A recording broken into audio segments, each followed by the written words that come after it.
Ambassador Nixis stood before the High Council of Centauri Prime, her iridescent scales shimmering with anxiety as she prepared to deliver her report on Earth. The crystalline chamber housed the 12 most powerful beings in the Centaurian Empire, each waiting expectantly for her assessment of humanity's potential for diplomatic relations. Honorable Council, Nixis began, her translator device humming softly. I must confess that my 3-month observation period on Earth has left me perplexed. The humans are simultaneously brilliant and baffling, capable of extraordinary technological achievements, while maintaining customs that defy logical explanation. Councillor Venth leaned forward, his crystalline antennae twitching with curiosity. Elaborate, Ambassador. Nixis activated her holographic display, projecting images of various human activities. Take, for instance, their ritual of birthday celebrations. Humans gather annually to commemorate the anniversary of each individual's emergence into existence. They surround a nutrient cylinder adorned with burning sticks, sing a discordant melody, and then the celebrated individual must extinguish the flames with their respiratory output before consuming the cylinder. Murmurs rippled through the council chamber as Nixis continued. When I inquired about the purpose of potentially contaminating perfectly good sustenance with expelled breath particles, my human liaison, Dr. Samantha Wright, merely laughed and said it was tradition. The word tradition had become Nixis's most dreaded explanation during her stay on Earth. It seemed to be the humans' catch-all justification for their most inexplicable behaviors. But surely, Councillor Zex interrupted, these peculiarities don't overshadow their technological capabilities. Nixis switched the holographic display to show various human achievements. Their advancement is undeniable. They've mastered nuclear fusion, developed quantum computing, and their medical sciences are approaching cellular regeneration. However, these same brilliant minds also engage in activities like grocery shopping. The council chamber filled with confused clicking sounds as Nixis explained. Humans travel to massive storage facilities filled with sustenance options. They push wheeled containment units through narrow passages, selecting items they could easily have delivered to their dwellings. When I suggested to Dr. Wright that this was an inefficient use of time, she insisted that she enjoyed browsing and picking out her own produce. The ambassador's antenna drooped slightly as she recalled her first experience in a human supermarket. The overwhelming array of choices had nearly triggered her emergency teleportation beacon. Who needed 47 varieties of what humans called breakfast cereal? Their social customs are equally perplexing, Nixis continued. Humans regularly gather in groups to watch other humans engage in physical competitions involving spherical objects. They paint their faces, wear matching garments, and become emotionally invested in the outcome, despite having no direct involvement in the contest. She displayed footage of a recent sporting event she'd attended with Dr. Wright. When their preferred team failed to score the designated points, several humans around us displayed signs of intense distress. One male shed liquid from his optical organs and declared that his whole week was ruined. Remember, council members, this individual had no genetic or social connection to any of the competitors. Councillor Venth's scales had taken on a pale blue hue of concern. And yet you recommend proceeding with diplomatic relations. Nixis straightened her posture, her scales shifting to a determined gold. I do, Honorable Council. Despite their peculiarities, or perhaps because of them, humans possess remarkable adaptability and creativity. Their illogical approaches often yield unexpected solutions to complex problems. She shared her observations of Dr. Wright's research laboratory, where chaos and precision somehow coexisted productively. Humans embrace what they call thinking outside the box, though I've yet to identify this significant box they speak of. Their minds seem capable of making connections that our more structured thought processes might miss. The ambassador's next series of holograms showed humans engaging in various forms of artistic expression. They create visual, auditory, and linguistic patterns purely for emotional satisfaction. They gather in designated structures to observe other humans pretending to be different humans while reciting memorized words. They manipulate pigments to create representations of things that don't exist. And yet these seemingly pointless activities have led to technological breakthroughs inspired by their imagination. Nixis had spent countless hours trying to understand the concept of imagination. The human capacity to envision things that weren't real and then make them real was simultaneously terrifying and fascinating. Perhaps most importantly, she continued, humans show remarkable resilience in the face of failure. When their experiments don't yield expected results, they often express enthusiasm rather than disappointment. Dr. Wright frequently exclaims, "That's interesting," when her predictions prove incorrect, viewing each failure as an opportunity to learn something new. The ambassador's scales shifted to a thoughtful purple as she approached her conclusion. Their social bonds, while complicated by endless unwritten rules and expectations, create strong support networks that enhance their problem-solving capabilities. They call it teamwork, though it often appears more like organized chaos. She displayed her final hologram, showing Dr. Wright and her research team celebrating a breakthrough by performing synchronized body movements to rhythmic sounds, what humans called dancing. In conclusion, Honorable Council, I believe that despite, or perhaps because of, their peculiarities, humans would make valuable allies. Their unpredictability could complement our structured approach to galactic challenges. However, I strongly recommend that any diplomatic personnel assigned to Earth undergo extensive preparation for the cultural shock they will inevitably experience. Nixis paused, her scales rippling with amusement. And I suggest we stock our embassy with ample supplies of what humans call coffee. I've observed that their functionality decreases significantly without regular consumption of this bitter stimulant beverage. The council chambers filled with thoughtful humming as the members processed her report. Finally, Councillor Vence spoke. Your observations are both concerning and intriguing, Ambassador. Before we proceed, we require clarification on one final human custom you mentioned in your written report, something called small talk. Nixis's scales paled slightly. Ah, yes. Humans frequently engage in verbal exchanges about obvious environmental conditions or irrelevant personal matters.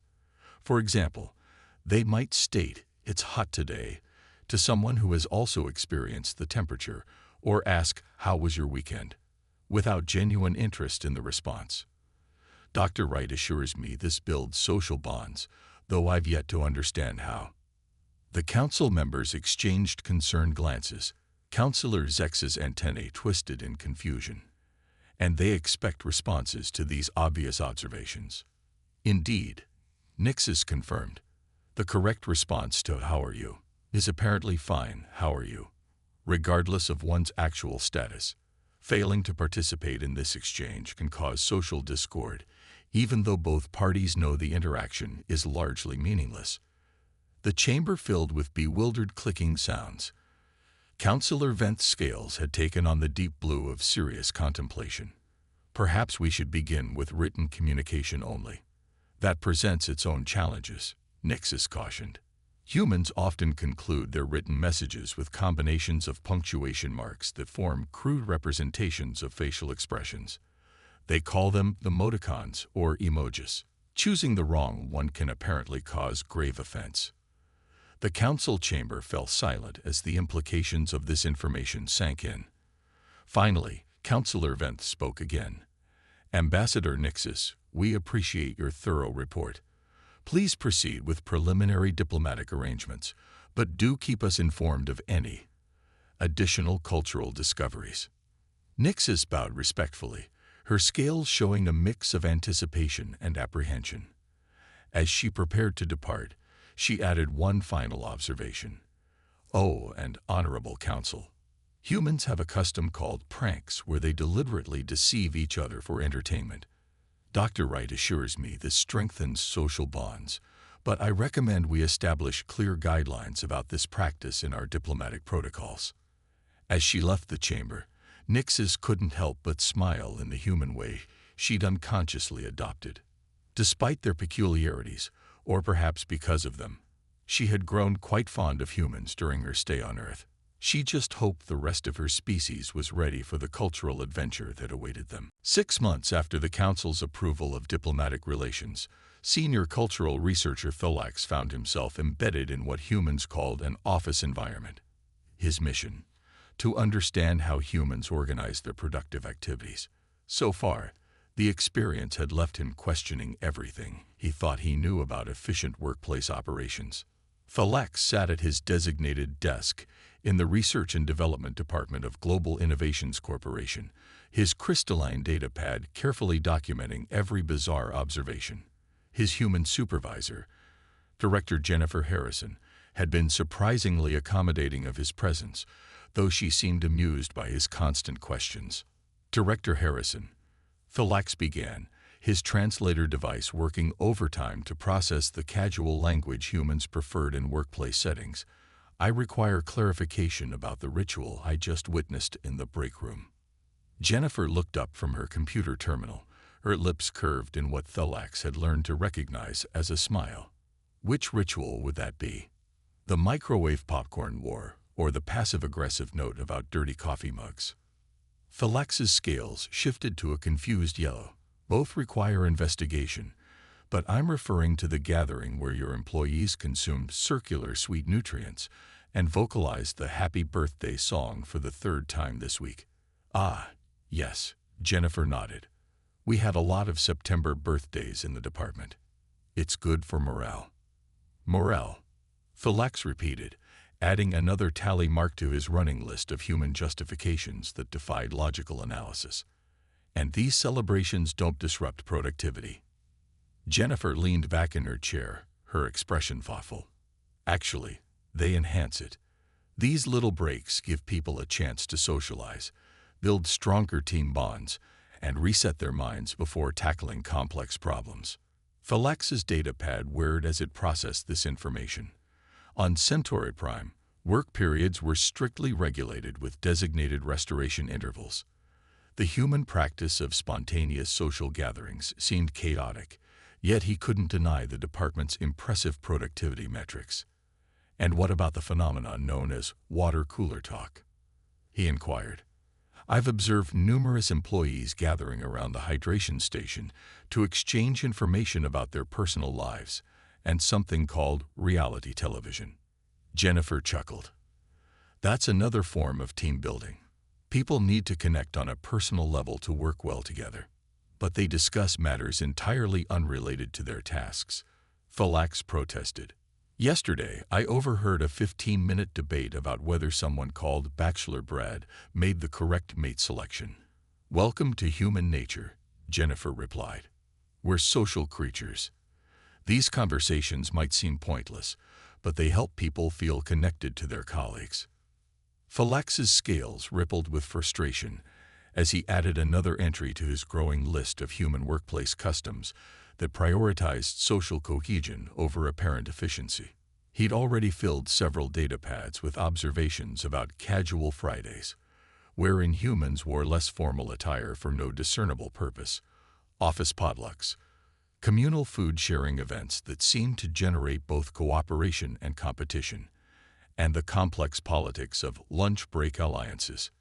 His attention was drawn to a commotion near the project management pod. 2 humans were engaged in what appeared to be a conflict over the last donut from the morning's sustenance offering. Instead of implementing a logical solution like dividing the nutrient or deferring to hierarchy, they were playing something called rock, paper, scissors to determine the victor. Director Harrison, Thalax began, his scales shifting to a concerned purple. I must inquire about the conflict resolution method I'm observing. Jennifer glanced over and grinned. Rock, paper, scissors is a perfectly valid way to settle minor disputes. It's fair, quick, and adds an element of fun to what could otherwise be a tense situation.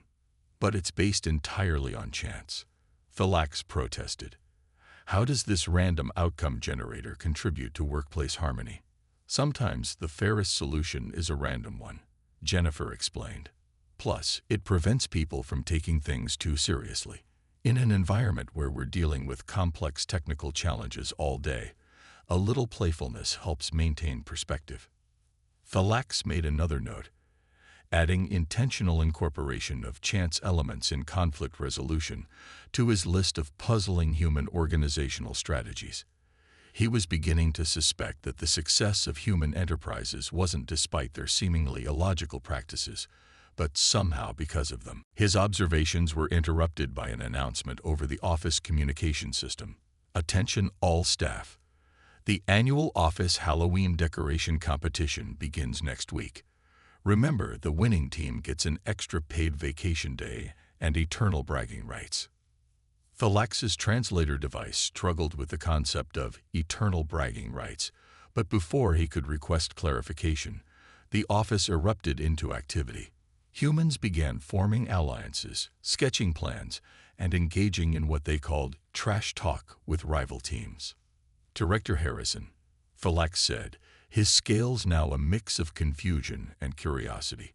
Please explain how decorating your workplace in spooky aesthetics contributes to organizational goals. Jennifer's eyes lit up with enthusiasm. The Halloween competition is one of our best team-building events. It encourages creativity, collaboration, and healthy competition. Plus, it's just fun. There was that word again. Fun. Humans seem to place enormous value on this concept, even in professional settings. Thalax had dedicated an entire data pad to analyzing how the pursuit of fun influenced human productivity and innovation. He spent the next hour observing as project teams that normally worked on cutting-edge technology developments diverted their considerable intellectual resources to planning elaborate Halloween displays. The level of strategic thinking and collaboration was impressive, even if the goal seemed frivolous. I've noticed, Thalax ventured, that humans often approach recreational activities with the same intensity they apply to critical tasks. Jennifer nodded. That's because work and play aren't as separate as you might think. Some of our best innovations have come from people being playful with ideas or approaching problems in unconventional ways. Thalax's scales shifted to a thoughtful blue as he processed this insight. Perhaps the human workplace wasn't as chaotic as it appeared. There seemed to be an underlying method to their madness, a complex social ecosystem that somehow balanced productivity with emotional well-being. His contemplation was interrupted by a loud cheer from the break room. Apparently, someone had brought in something called homemade cookies, triggering another spontaneous gathering.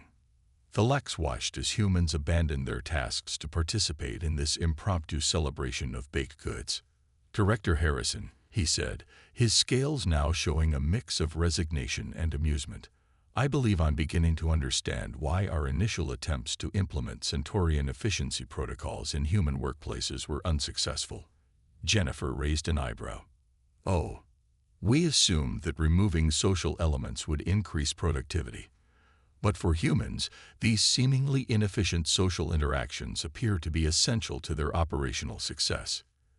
Exactly, Jennifer beamed.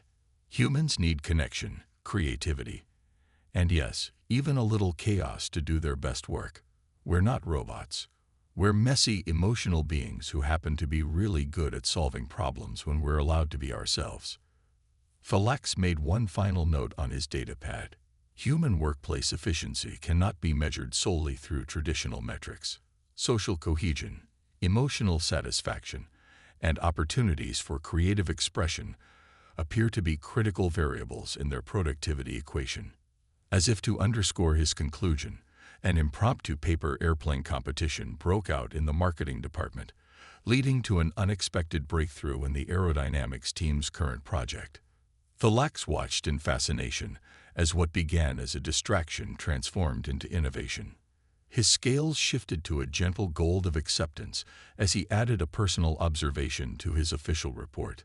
Perhaps efficiency isn't always about following the most direct path.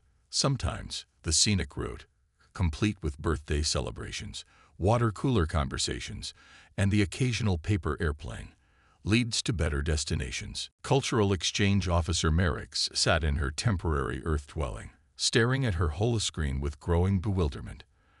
After 3 weeks of studying human courtship rituals, she was no closer to understanding what her superiors had dubbed the dating protocol dilemma. Her latest report to Centauri Prime was filled with more questions than answers. Her human research partner, Professor Marcus Rodriguez, had been attempting to explain the intricacies of modern dating, but each explanation seemed to reveal new layers of complexity. Today's lesson focused on something called dating apps. So, Merrick's began, her scales shifting to a puzzled orange. Humans create digital profiles containing carefully curated images and information about themselves, then make rapid judgments about potential mates by moving their digits across a screen in different directions to indicate interest or disinterest. That's Tinder in a nutshell, Marcus confirmed, adjusting his glasses. Though there are dozens of different dating apps, each with its own unique features and target demographic. Merrick's antenna twitched in distress.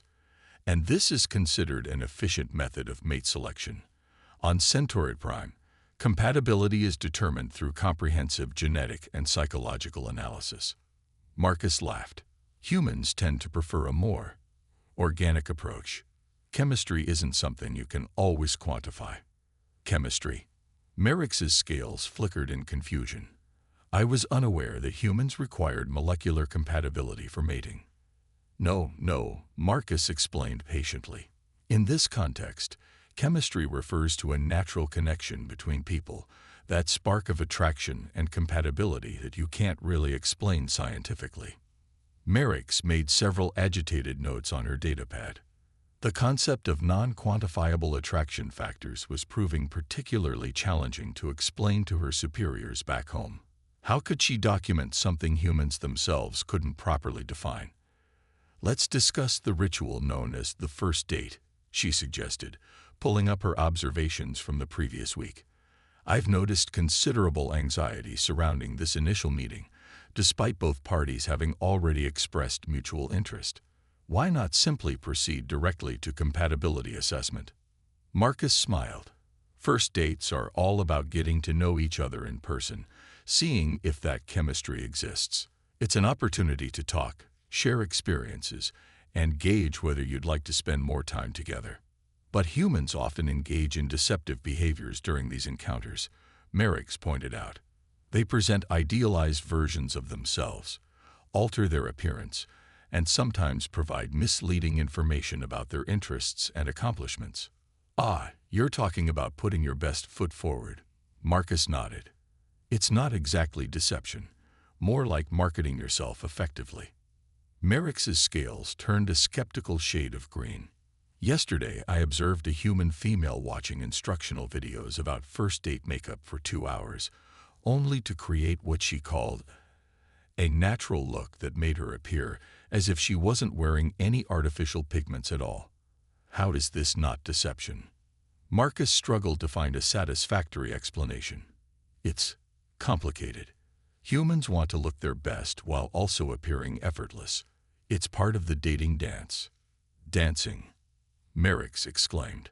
Yes, let's discuss the role of rhythmic movement in human courtship. I've observed that many potential mates meet in designated structures where they perform synchronized movements to loud audio patterns. How does this assess compatibility? Dancing can tell you a lot about a person, Marcus explained. How they move, how they respond to music, whether they take themselves too seriously. Plus, it's fun.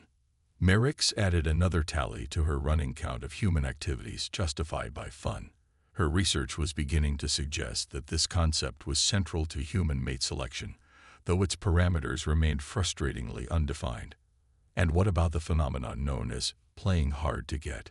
She inquired. Humans appear to sometimes feign disinterest in potential mates they find attractive, or deliberately delay their communication responses to appear less eager. How does this strategy promote successful pairing? Marcus winced. Yeah, that's a complicated one. Some people believe that showing too much interest too soon can be off-putting. It's about creating a bit of mystery, maintaining some tension, intentionally creating difficulty in communication to increase attraction. Merrick's muttered as she made more notes. Fascinating and illogical. Her attention was drawn to her data pad's alert about another common dating phenomenon. Yes. Please explain the concept of ghosting, wherein one party ceases all communication without explanation. That's generally considered poor dating etiquette, Marcus admitted, though it's become increasingly common with digital dating. But why not simply transmit a clear message of disinterest? Merrick's asked. Surely direct communication would be more efficient. Humans often try to avoid uncomfortable conversations or hurting others' feelings, Marcus explained. Sometimes it seems easier to just disappear. Merrick's scales rippled with frustration. Human courtship appears to be built upon a foundation of indirect communication and emotional complexity. How do any of you ever successfully find mates? Marcus laughed. Sometimes I wonder that myself, but somehow people keep falling in love and making connections. When it works, all the complicated dating rituals and awkward moments feel worth it. Love, Merrick's repeated, her scales shifting to a thoughtful purple. The concept had proven particularly challenging to quantify in her reports. Humans use the term to describe everything from mild preference, I love pizza, to deep familial bonds to intense romantic attachment. Perhaps, she ventured, the very complexity of human courtship serves a purpose. The navigation of these social intricacies could be seen as a test of compatibility in itself. Marcus nodded enthusiastically.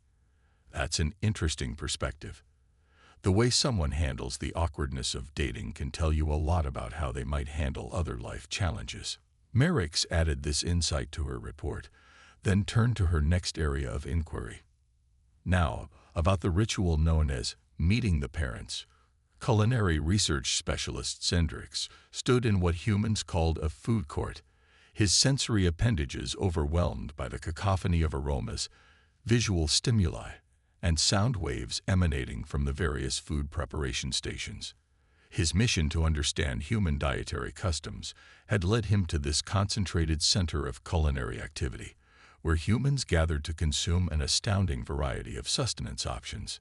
His human guide, Chef Olivia Thompson, watched with amusement as his scales shifted through a rainbow of colors in response to the sensory overload. I don't understand, Zendrix said, his translator device struggling to keep up with his rapid observations. Humans require approximately 2,000 kilocalories per daily cycle for optimal functioning. Why do they need so many different ways to achieve this basic biological requirement? Olivia grinned. Because food is more than just fuel for us. It's pleasure, culture, creativity, comfort, and connection all rolled into one.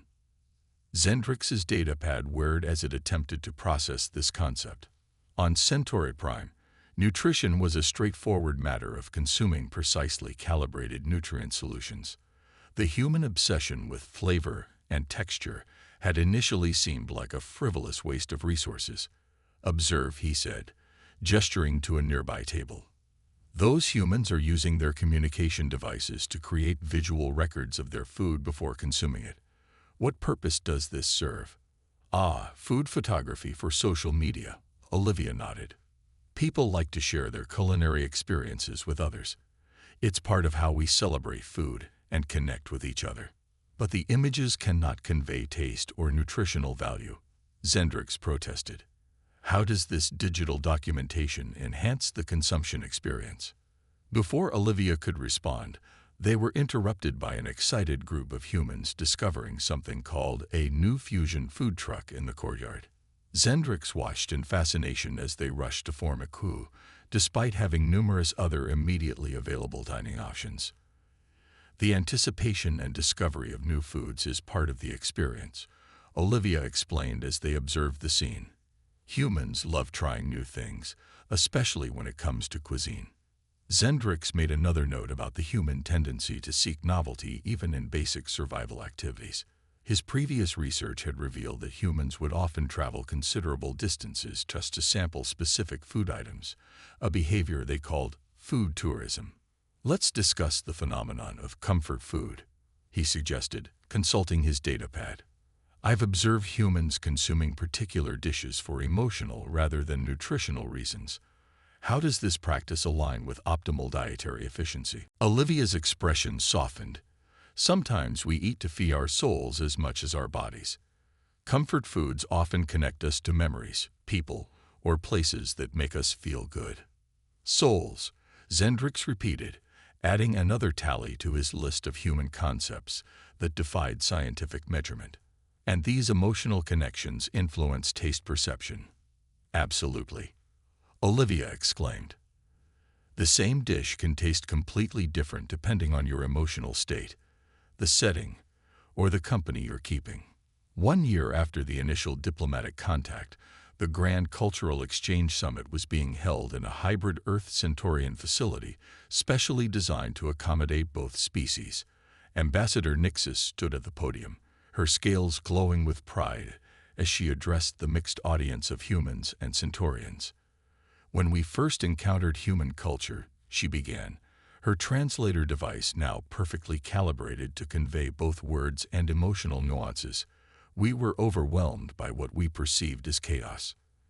Now, we understand that what looked like disorder was actually a beautiful complexity. The audience included familiar faces from the past year's cultural research missions. Director Jennifer Harrison sat next to senior researcher Philax, both wearing what humans called business casual attire, a compromise between Centaurian formality and human comfort. Philax's scales had permanently adopted a slight tinge of what his colleagues called office blue. Our initial reports focused on the challenges. Nixis continued, but today, I'm pleased to share how our differences have become our strengths. Who would have thought that Centaurian efficiency combined with human creativity would lead to breakthrough innovations in both our societies? She gestured to a holographic display showing various successful collaboration projects. The Enhanced Workplace Harmony Initiative had introduced elements of human social interaction into Centaurian offices, resulting in a 40% increase in innovation metrics.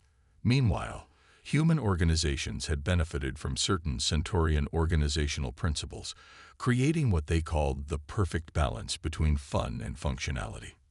Professor Marcus Rodriguez and Cultural Exchange Officer Merix were present as well, their collaborative research on cross-species social dynamics having revolutionized both human and Centaurian approaches to relationship building.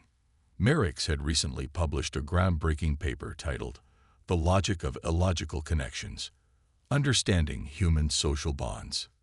In the area of dietary customs, Nixis said, nodding toward Chef Olivia Thompson and culinary specialist Zendrix, we've seen remarkable developments.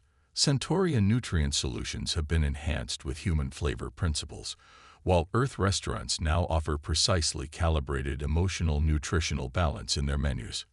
Zendrix's latest project, a fusion restaurant combining Centaurian nutritional science with human culinary creativity, had become the most popular dining establishment in both Earth and Centaurian diplomatic districts.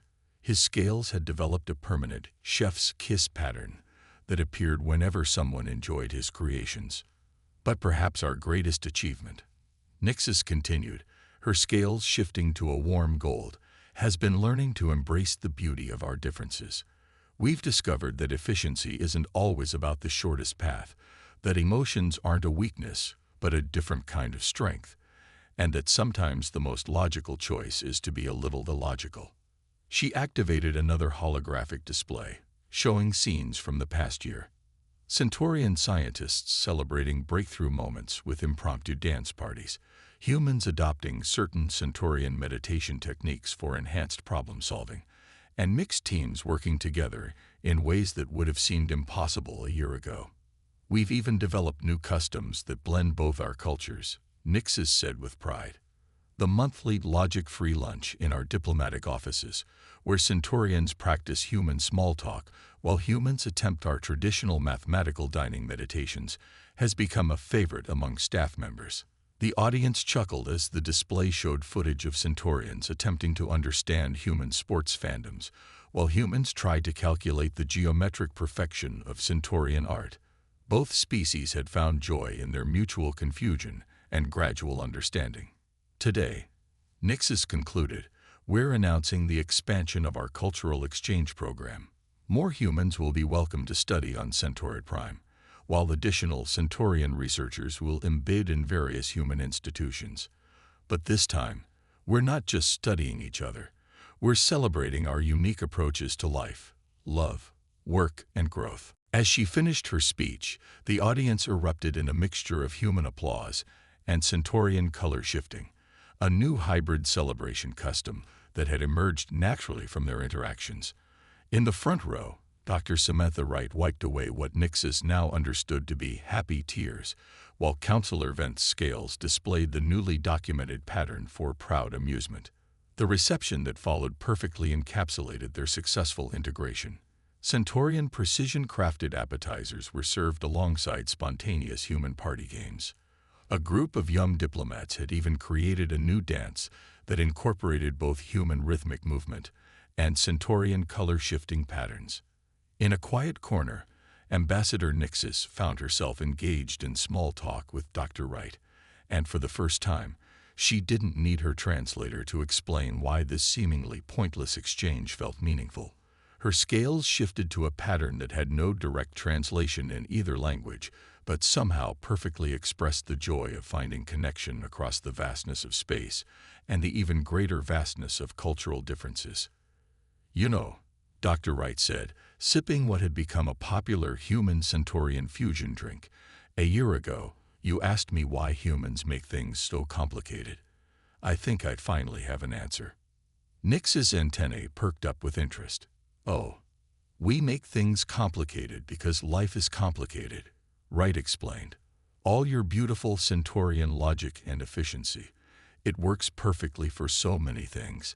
But sometimes the longest way around is the shortest way home. Sometimes you need to take the scenic route to find the best destination." Nixis found herself nodding in the human way she'd adopted.